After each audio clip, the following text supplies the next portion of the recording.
नमस्कार दोस्तों, daily news India 1.0 में आपका बहुत बहुत स्वागत है। दोस्तों, हर गुजरते दिन के साथ योगी आदित्यनाथ और कट्टर होते चले जा रहे हैं। कहीं भी उनका कोई लेक्चर सुन लीजिए, कोई भी प्रवचन सुन लीजिए, कोई भी बात सुन लीजिए, सिवाय हिंदू मुसलमान के कुछ करते ही नहीं वो। सुबह से लेकर शाम तक ये हिंदू है, ये मुसलमान है, ये औरंगजेब है, ये कब्र है, ये आगरा है, ये शिवाजी है, इसका मुगलों से कोई नाता नहीं, वो आक्रांता थे।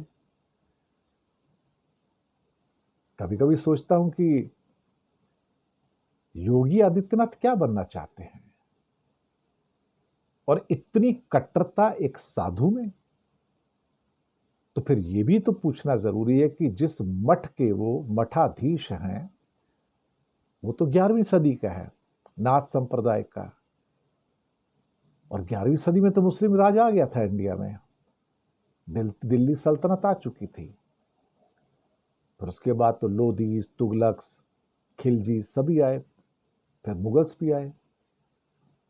तो अगर उनको आगरा से या बाकी किसी शहर से या किसी और मॉन्यूमेंट से इतनी नफरत है, तो फिर यह भी पूछना पड़ेगा कि नाथ संप्रदाय के जो लोग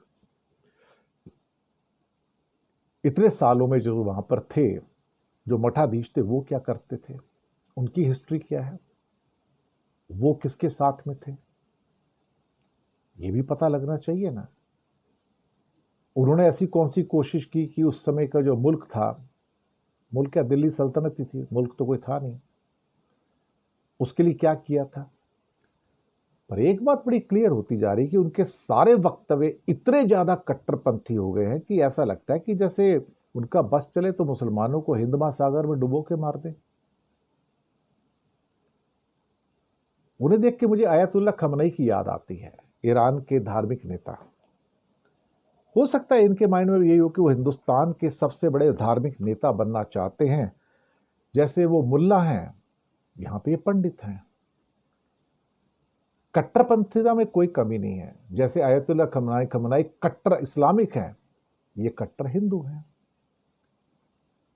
और इतनी कट्टरता की देखकर दुख होता है कि भारत का एक मुख्यमंत्री, एक साधु, इतना ज्यादा माया के मोह में है, घृणा के मोह में है, क्रोध के मोह में है। भाई इतना ही क्रोध है तो आर्मी में चले जाओ, यूनिफॉर्म पहन लो, देश की सेवा कर लो।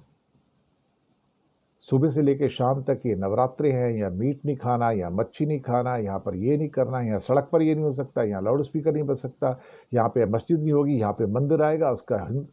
सुबह से लेकर शाम तक हिंदू हिंदू हिंदू हिंदू मुस्लिम, मंदिर मस्जिद कब्रिस्तान, ये वो यही चल रहा है। शायद उनकी तमन्ना है आयतुल्ला खमनाई बनने की। योगी जी, जो बनना चाहो बन जाओ साहब, आपका भी वही ख्वाब है, अखंड भारत का, अखंड हिंदू भारत का। आपको तो सारे मुसलमान आक्रांता और आक्रमणकारी नजर आते हैं, उनके बेटे नजर आते हैं।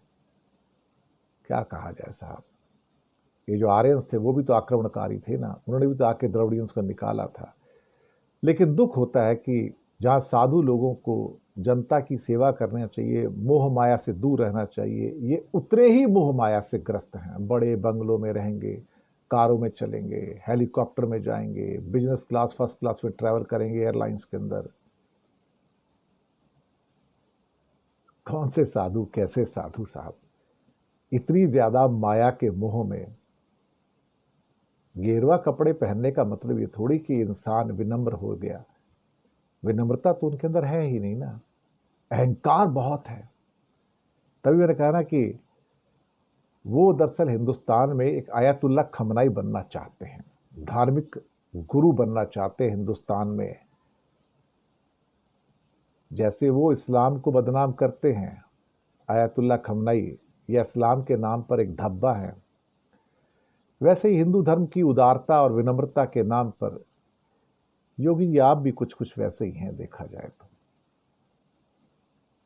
अच्छा होता कि पहले एक आप अच्छे इंसान बनते, उदार इंसान बनते, विनम्र इंसान बनते, एक अच्छा साधु बनते, ना आप साधु बन पाए, ना आप नेता बन पाए, ना आप अच्छा इंसान बन पाए। सुबह से लेके शाम तक घृणा ही सुनते हैं, नफरत ही सुनते हैं आपके मुंह से, और जो वचन निकलते हैं अहंकार, अहंकार और अहंकार, इससे ज्यादा कुछ नहीं। लज्जा आती है कि साधु ऐसे हो सकते हैं। एक तरफ विवेकानंद थे जिनके चरण छूने को मन करे, पर एक आप है कि मन करता है आपकी छाया से भी दूर हो जाए, कहीं ऐसा ना हो कि आपकी छाया पड़ जाए तो कुछ हो जाए। शुक्रिया आपका।